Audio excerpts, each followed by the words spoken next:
What's up, YouTube? So when you ignore safety concerns and conditions on your vehicle, so this older gentleman came in for exhaust, and you can't but help to not notice the rust, the powdered rust coming out of his lower steering shaft U-joint. And I don't think you can see it on my camera here, but let me get some light. Oh, there you go. So you can actually see the U-joint. Let's see if I can get my flashlight wedged in here.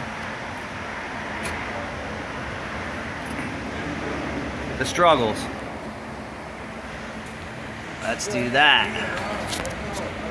There you go. So the U-joint is bad right up in this area here, and there's powdered rust coming out of it. So you know what happens when the U-joint lets go?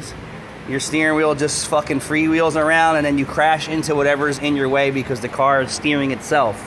Not in a good way. I figured I would just show you what this was. And this is on, I think it's like an 05 Dodge Magnum wagon, but nevertheless. Magnum is the wagon. Yeah, bad is bad. Magnum wagon. Magnum.